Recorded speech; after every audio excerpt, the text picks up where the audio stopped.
Chapter 4. Of the Present Ability of America, with some miscellaneous Reflections. I have never met with a man, either in England or America, who hath not confessed his opinion, that a separation between the countries would take place one time or other; and there is no instance in which we have shown less judgment than in endeavouring to describe what we call the ripeness or fitness of the continent for independence. As all men allow the measure, and vary only in their opinion of the time, let us, in order to remove mistakes, take a general survey of things, and endeavour, if possible, to find out the very time. But we need not go far. The inquiry ceases at once, for the time hath found us. The general concurrence, the glorious union of all things, prove the fact. It is not in numbers, but in unity, that our great strength lies. Yet our present numbers are sufficient to repel the force of all the world. The continent hath, at this time, the largest body of armed and disciplined men of any power under heaven, and is just arrived at the pitch of strength in which no single colony is able to support itself, and the whole, when united, can accomplish the matter, and either more or less than this might be fatal in its effects. Our land force is already sufficient, and as to naval affairs, we cannot be insensible that Britain could never suffer an American man of war to be built while the continent remained in her hands. Wherefore we should be no forwarder an 100 years hence in that branch than we are now, but the truth is we should be less so, because the timber of the country is every day diminishing, and that which will remain at least will be far off and difficult to procure. Were the continent crowded with inhabitants, her sufferings under the present circumstances would be intolerable. The more seaport towns we had, the more should we have both to defend and to lose. Our present numbers are so happily proportioned to our wants, that no man need be idle. The diminution of trade affords an army, and the necessities of an army create a new trade. Debts we have none, and whatever we may contract on this account will serve as a glorious memento to our virtue. Can we but leave posterity with a settled form of government, an independent constitution of its own, the purchase at any price will be cheap. But to expend millions for the sake of getting a few vile acts repealed, and routing the present military only, is unworthy the charge, and is using posterity with the utmost cruelty, because it is leaving them the great work to do, and a debt upon their backs, from which they derive no advantage. Such a thought is unworthy a man of honor, and is the true characteristic of a narrow heart and a peddling politician. The debt we may contract doth not deserve our regard, if the work be but accomplished. No nation ought to be without a debt. A national debt is a national bond, and when it bears no interest, is in no case a grievance. Britain is oppressed with a debt of upwards of 140 millions sterling, for which she pays upwards of 4 millions interest, and as a compensation for her debt, she has a large navy. America is without a debt, and without a navy, yet for the 20th part of the English national debt could have a navy as large again. The navy of England is not worth, at this time, more than 3 millions and a half sterling. The first and second editions of this pamphlet were published without the following calculations, which are now given as a proof that the above estimation of the navy is a just one. From Ethics Naval History, Introduction. The charge of building a ship of each rate and furnishing her with masts, yards, nails, and rigging, together with the proportion of 8 months' boatswains' and carpenters' sea stores, as calculated by Mr. Burchett, Secretary to the Navy. For a ship of 100 guns, 35,553 pounds. 90 guns, 29,886 pounds.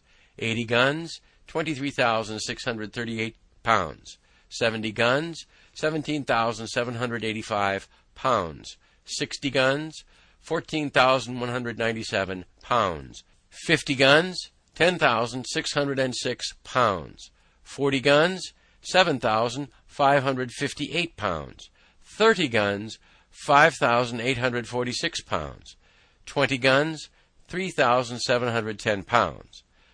And from hence it is easy to sum up the value, or cost rather, of the whole British Navy, which in the year 1757, when it was at its greatest glory, consisted of the following ships and guns: 6 ships, 100 guns, 35,553 pounds for one, 213,318 pounds for all. Ships 12, guns 90, cost of one, 29,886, cost of all, 358,632. Ships 12, guns 80, cost of one, 23,638, cost of all, 283,656. Ships 43, guns 70, cost of one, 17,785, cost of all, 746,755. Ships 35, guns 60, cost of one, 14,197, cost of all, 496,895. Ships 40, guns 50, cost of one, 10,606, cost of all, 424,240. Ships 45, guns 40, cost of one, 7,558, cost of all, 340,110. Ships 58, guns 20, cost of one, 3,710 pounds, cost of all, 215,180 pounds. Ships 85, sloops, bombs, and fire ships, one with another at 2,000 pounds each, 170,000 pounds. Cost, 3,266,786 pounds. Remains for guns, 233,214 pounds. Total, 3,500,000 pounds sterling. No country on the globe is so happily situated, so internally capable of raising a fleet as America. Tar, timber, iron, and cordage are her natural produce. We need go abroad for nothing, whereas the Dutch, who make large profits by hiring out their ships of war to the Spaniards and Portuguese, are obliged to import most of the materials they use. We ought to view the building of a fleet as an article of commerce, it being the natural manufactory of this country. It is the best money we can lay out. A navy, when furnished, is worth more than it cost, and is that nice point in national policy in which commerce and protection are united. Let us build. If we want them not, we can sell, and by that means replace our paper currency with ready gold and silver. In point of manning a fleet, people in general run into great errors. It is not necessary that 1/4 part should be sailor. The terrible privateer, Captain Death, stood the hottest engagement of any ship last war, yet had not 20 sailors on board, though her complement of men was upwards of 200. A few able and social sailors will soon instruct a sufficient number of active landsmen in the common work of a ship. Wherefore we never can be more capable to begin our maritime matters than now, while our timber is standing, our fisheries blocked up, and our sailors and shipwrights out of employ. Men of war of 70 and 80 guns were built 40 years ago in New England, and why not the same now? Shipbuilding is America's greatest pride, and in which she will in time excel the whole world. The great empires of the East are mostly inland, and consequently excluded from the possibility of rivaling her. Africa is in a state of barbarism, and no power in Europe hath either such an extent of coast or such an internal supply of materials. Where nature hath given the one, she hath withheld the other. To America only hath she been liberal of both. The vast empire of Russia is almost shut out from the sea, wherefore her boundless forests, her tar, iron, and cordage are only articles of commerce. In point of safety, ought we be without a fleet? We are not the little people now, which we were 60 years ago. At that time we might have trusted our property in the streets, or fields rather, and slept securely without locks or bolts on our doors or windows. The case now is altered, and our methods of defense ought to improve with our increase of prosperity. A common pirate, 12 months ago, might have come up the Delaware and laid the city of Philadelphia under instant contribution, for what sums he pleased, and the same might have happened to other places. Nay, any darling fellow, in a brig of 14 or 16 guns, might have robbed the whole continent, and carried off $500,000 of money. These are circumstances which demand our attention, and point out the necessity of naval protection. Some people will say that after we have made it up with Britain, she will protect us. Can we be so unwise as to mean that she shall keep a navy in our harbors for that purpose? Common sense will tell us that the power which hath endeavored to subdue us is of all others the most improper to defend us. Conquest may be effected under the pretense of friendship, and ourselves, after a long and brave resistance, be at last cheated into slavery. And if her ships are not to be admitted into our harbors, I would ask, how is she to protect us? A navy 3,000 or 4,000 miles off can be of little use, and on sudden emergencies none at all. Wherefore, if we must hereafter protect ourselves, why not do it for ourselves? Why do it for another? The English list of ships of war is long and formidable, but not a tenth part of them are in any time fit for service. Numbers of them not in being, yet their names are pompously continued in the list. If only a plank be left of the ship, and not a fifth part, of such as are fit for service, can be spared on any one station at any one time, the East and West Indies, Mediterranean, Africa, and other parts over which Britain extends her claim, make large demands upon her navy. From a mixture of prejudice and inattention, we have contracted a false notion respecting the navy of England, and have talked as if we should have the whole of it to encounter at once, and for that reason supposed that we must have one as large, which, not being instantly practicable, have been made use of by a set of distinguished Tories to discourage our beginning thereon. Nothing can be farther from the truth than this, for if America had only a 20th part of the naval force of Britain, she would be by far an overmatch for her, because, as we neither have nor claim any foreign dominion, our whole force could be employed on our own coast, where we should, in the long run, have 2 to 1 the advantage of those who had 3,000 or 4,000 miles to sail over, before they could attack us, and the same distance to return in order to refit and recruit.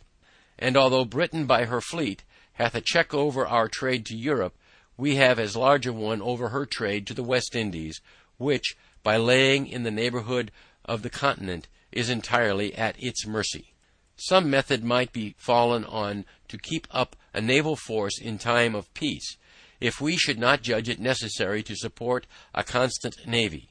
If premiums are to be given to merchants to build and employ in their service ships mounted with 20, 30, 40, or 50 guns, the premiums to be in proportion to the loss of bulk to the merchants, 50 or 60 of those ships, with a few guard ships on constant duty, would keep up a sufficient navy, and that without burdening ourselves with the evil so loudly complained of in England, of suffering their fleet, in time of peace, to lie rotting in the docks. To unite the seamen of commerce and defense is sound policy. For when our strength and our riches play into each other's hand, we need fear no external enemy.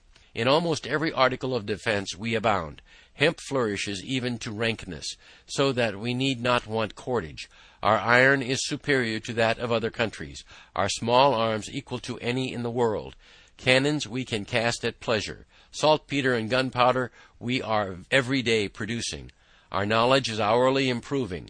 Resolution is our inherent character, and courage hath never yet forsaken us. Wherefore, what is it that we want? Why is it that we hesitate? From Britain we can expect nothing but ruin. If she is once admitted to the government of America again, this continent will not be worth living in. Jealousies will be always arising. Insurrections will be constantly happening.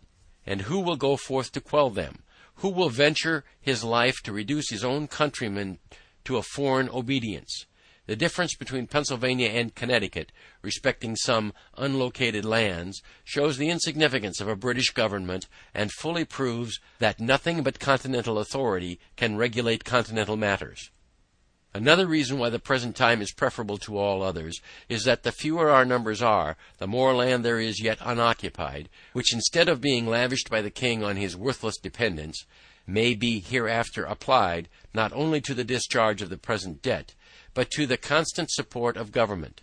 No nation under heaven hath such an advantage as this. The infant state of the colonies, as it is called, so far from being against, is an argument in favor of independence. We are sufficiently numerous, and were we more so, we might be less united. It is a matter worthy of observation that the more a country is peopled, the smaller their armies are. In military numbers, the ancients far exceeded the moderns, and the reason is evident, for trade being the consequence of population, men become too much absorbed thereby to attend to anything else. Commerce diminishes the spirit, both of patriotism and military defense, and history sufficiently informs us that the bravest achievements are always accomplished in the non-age of a nation. With the increase of commerce, England hath lost its spirit. The city of London, notwithstanding its numbers, submits to continued insults with the patience of a coward. The more men have to lose, the less willing are they to venture. The rich are in general slaves to fear, and submit to courtly power with the trembling duplicity of a spaniel. Youth is the seed time of good habits, as well in nations as in individuals. It might be difficult, if not impossible, to form the continent into one government half a century hence. The vast variety of interests, occasioned by an increase of trade and population, would create confusion. Colony would be against colony. Each being able might scorn each other's assistance, and while the proud and foolish gloried in their little distinctions, the wise would lament that the union had not been formed before. Wherefore, the present time is the true time for establishing it. The intimacy which is contracted in infancy, and the friendship which is formed in misfortune are, of all others, the most lasting and unalterable. Our present union is marked with both these characters. We are young, and we have been distressed, but our concord hath withstood our troubles, and fixes a memorable area for posterity to glory in. The present time likewise is that particular time which never happens to a nation but once, viz., the time of forming itself into a government. Most nations have let slip the opportunity, and by that means have been compelled to receive laws from their conquerors instead of making laws for themselves. First they had a king, and then a form of government, whereas the articles or charter of government should be formed first, and men delegated to execute them afterwards. But from the errors of other nations let us learn wisdom, and lay hold to the present opportunity to begin government at the right end. When William the Conqueror subdued England, he gave them law at the point of the sword, and until we consent that the seat of government in America be legally and authoritatively occupied, we shall be in danger of having it filled by some fortunate ruffian, who may treat us in the same manner, and then where will be our freedom? Where our property? As to religion, I hold it to be the indispensable duty of all government to protect all conscientious professors thereof, and I know of no other business which government hath to do therewith. Let a man throw aside that narrowness of soul, that selfishness of principle, which the niggards of all professions are so unwilling to part with, and he will be at once delivered of his fears on that head. Suspicion is the companion of mean souls, and the bane of all good society. For myself, I fully and conscientiously believe that it is the will of the Almighty that there should be diversity of religious opinions among us. It affords a large field for our Christian kindness. Were we all of one way of thinking, our religious dispositions would want matter for probation. And on this liberal principle, I look on the various denominations among us to be like children of the same family, differing only in what is called their Christian names. I threw out a few thoughts on the property of a continental charter, for I only presume to offer hints, not plans, And in this place I take the liberty of rementioning the subject by observing that a charter is to be understood as a bond of solemn obligation which the whole enters into, to support the right of every separate part, whether religion, personal freedom, or property. A firm bargain and a right reckoning make long friends. In a former page I likewise mentioned the necessity of a large and equal representation, and there is no political matter which more deserves our attention. A small number of electors, or a small number of representatives, are equally dangerous. But if the number of the representatives be not only small, but unequal, the danger is increased. As an instance of this, I mention the following. When the associators petition as before the House of Assembly of Pennsylvania, 28 members only were present. All the Bucks County members, being 8, voted against it, and had 7 of the Chester members done the same, this whole province had been governed by 2 counties only, and this danger it is always exposed to. The unwarrantable stretch, likewise, which that House made in their last sitting to gain an undue authority over the delegates of that province, ought to warn the people at large how they trust power out of their own hands. A set of instructions for the delegates were put together, which in point of sense and business would have dishonored a schoolboy, and after being approved by a few, a very few, without doors, were carried into the House, and there passed in behalf of the whole colony. Whereas, did the whole colony know with what ill will that House hath entered on some necessary public measures, they would not hesitate a moment to think them unworthy of such a trust. Immediate necessity makes many things convenient, which, if continued, would grow into oppressions. Expedience and right are different things. When the calamities of America required a consultation, there was no method so ready, or at that time so proper, as to appoint persons from the several houses of assembly for that purpose. And the wisdom with which they have proceeded hath preserved this continent from ruin. But as it is more than probable that we shall never be without a Congress, every well-wisher to good order must own that the mode for choosing members of that body deserves consideration. And I put it as a question to those who make a study of mankind, whether representation and election is not too great a power for one and the same body of men to possess. When we are planning for posterity, we ought to remember that virtue is not hereditary. It is from our enemies that we often gain excellent maxims, and are frequently surprised into reason by their mistakes. Mr. Cornwall, one of the Lords of the Treasury, treated the petition of New York Assembly with contempt, because that House, he said, consisted but of 26 members. Such trifling number, he argued, could not, with decency, be put for the whole. We thanked him for his involuntary honesty.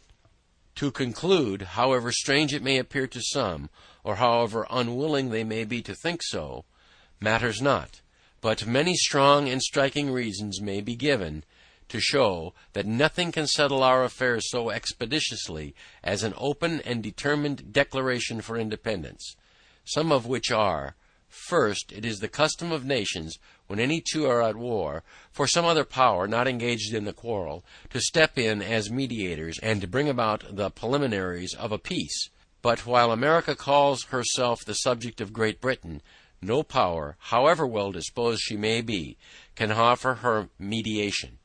Wherefore, in our present state, we may quarrel on forever. Secondly, it is unreasonable to suppose that France or Spain will give us any kind of assistance, if we mean only to make use of that assistance for the purpose of repairing the breach, and strengthening the connection between Britain and America, because those powers would be sufferers by the consequences. Thirdly, while we profess ourselves the subjects of Britain, we must, in the eye of foreign nations, be considered as rebels. The precedent is somewhat dangerous to their race, for men to be in arms under the name of subjects. We, on the spot, can solve the paradox, but to unite resistance and subjugation requires an idea much too refined for the common understanding. Fourthly, Were a manifesto to be published and dispatched to foreign courts, setting forth the miseries we have endured and the peaceable methods we have ineffectually used for redress, declaring at the same time that not being able any longer to live happily or safely under the cruel disposition of the British court, we had been driven to the necessity of breaking off all connections with her, at the same time assuring all such courts of our peaceable disposition towards them, and of our desire of entering into trade with them, such a memorial would produce more good effects to this continent than if a ship were freighted with petitions to Britain. Under our present denomination of British subjects, we can neither be received nor heard abroad. The custom of all courts is against us, and will be so until, by an independence, we take rank with other nations. These proceedings may at first appear strange and difficult, but like all other steps which we have already passed over, will in a little time become familiar and agreeable, and, until an independence is declared, the continent will feel itself like a man who continues putting off some unpleasant business from day to day, yet knows it must be done, hates to set about it, wishes it over, and is continually haunted with the thoughts of his necessities. Note 1. Those who would fully understand of what great consequence a large and equal representation is to a state, should read Burgh's Political Disquisitions. End of chapter 4.